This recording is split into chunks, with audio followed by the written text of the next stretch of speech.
I now invite Dr. Maria Jyoti to please come onto the dais to present on overlapping scaffolds in subtotal occlusion.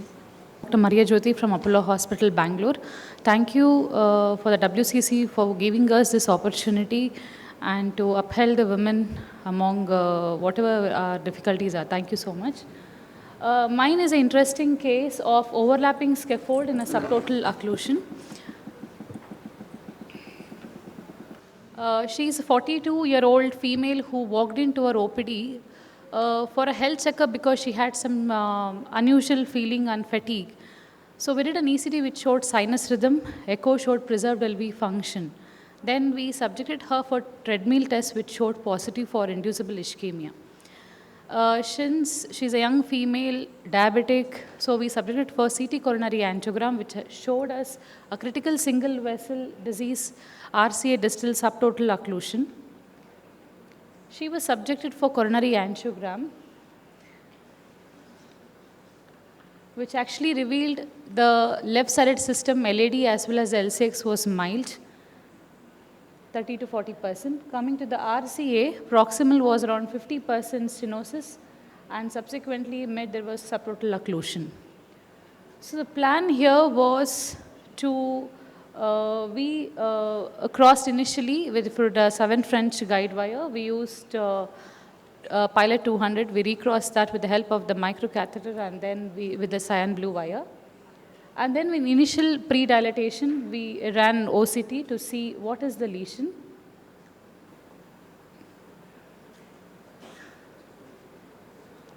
This is the OCT run after the pre-dilatation. Before this, we could see that OCT gives us an image-guided appearance is very important in such young people because it's a long diffuse disease.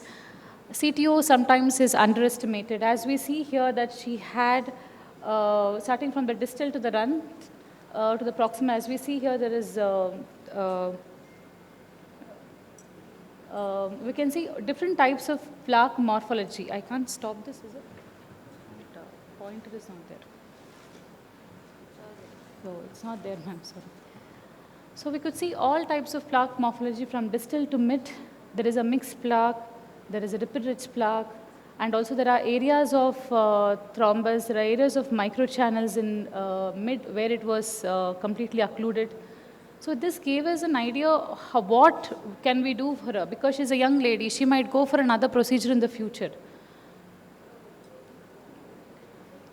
Seeing this, we actually considered her with the pre-dilatation acutely done. This is again a long run which actually shows from distal to the proximal.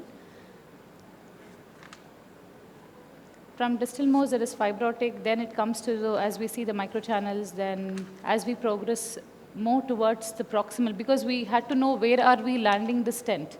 Are we jacketing the entire RCA? Till where are we placing? So as we approach more towards the proximal area, the narrowest area was 2.7. So in a vessel which is actually narrow less than 2.5 is significant for a stenting, and the proximal or left main, if it is more less than 4.5 also, we plan for stenting. So with the help of a guideliner, we thought of giving a better result. We suggested of a bioresorbable scaffold, overlapping distally with 2.75 and 40 mm after pre-dilatation with 2 into 20, 2.5 as well as 2.75. And then subsequently, this is the advantage of the new bioresorbable scaffolds compared to the older ones, which we have 3 RO markers. Why I showed is because when we do the overlapping, we need to see that the 3 dots which are actually being seen there. Subsequently, we also overlapped with the proximal segment with 3.25 into 29 mm scaffold.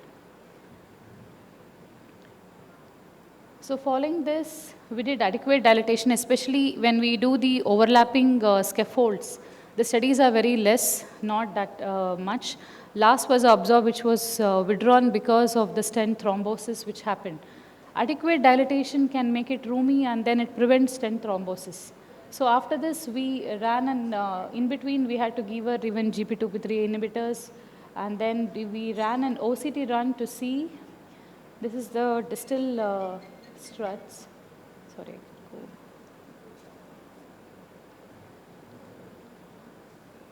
This is a distal where we can see the post apposition, what we say MLD and max. The post, what we see is the apposition, then expansion, there was no edge dissection. After this, again, we have pre-diddle once again.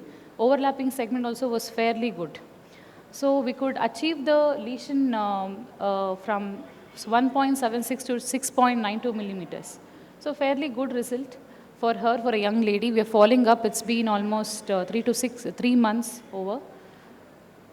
This is the result what we have achieved. So coming to the conclusion is, during PCI, OCT provides us a detailed information regarding dissection, tissue prolapse, thrombi, incomplete stent apposition requiring for the optimal stent deployment, which is the key for success. At the same time, there are some pitfalls like additional contrast load, but now it is overcome by the saline OCT and 50% of saline and 50% contrast OCT also. This is another one because we thought she's an young lady, so placing a drug-eluting stent would again harm her in the future if in case she needs further surgeries like CABDs in the future. This would hamper if in place drug-eluting stents are placed. So OCT actually gave us very good imaging of the entire RCA to see what is the actual size, do we need to really cover the entire vessel or not. Thank you.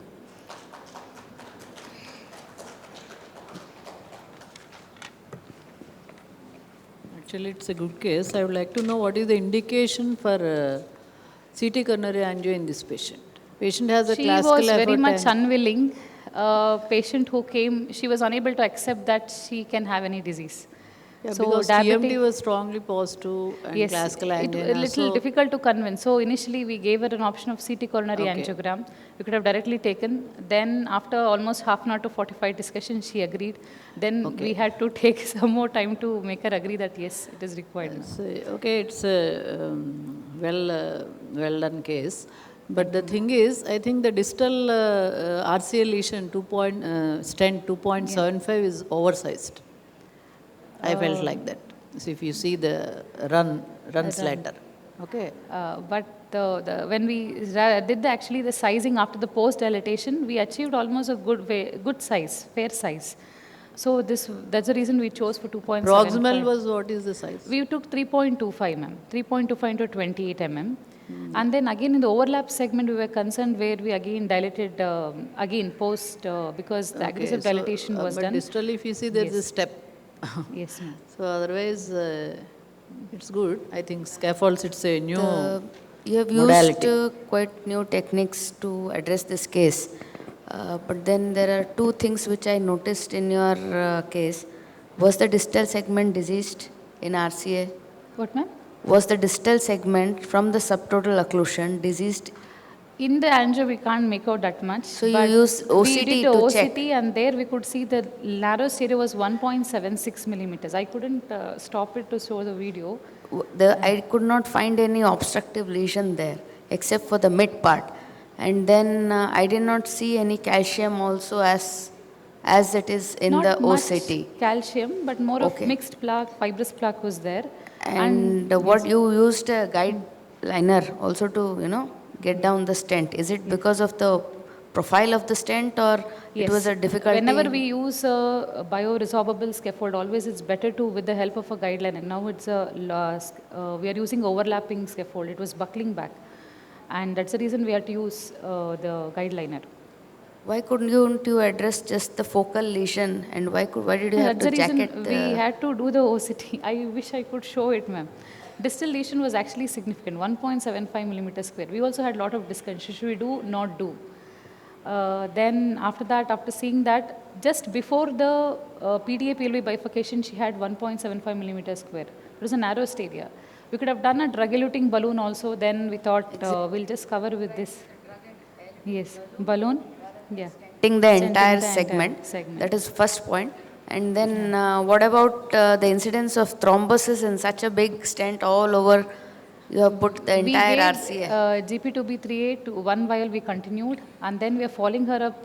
Now it's been 3 months. We are planning to even to do another angio and an OCT done after a year. Which wire did you use that went through? Which one? Which wire did you try out for the, negotiating the lesion? Cyan blue wire. First, we took a CTO wire, 200 pilot. After that, with the microcatheter, we passed to the cyan blue because it's very good for a diffuse lesion and long lesions. It did not- Tortuous vessels. Did it not cross through cyan blue itself in the I've first tried shot? told. No, it didn't pass through. Okay. We tried. Yes, Okay, good case. Thank you, ma'am. Thank you.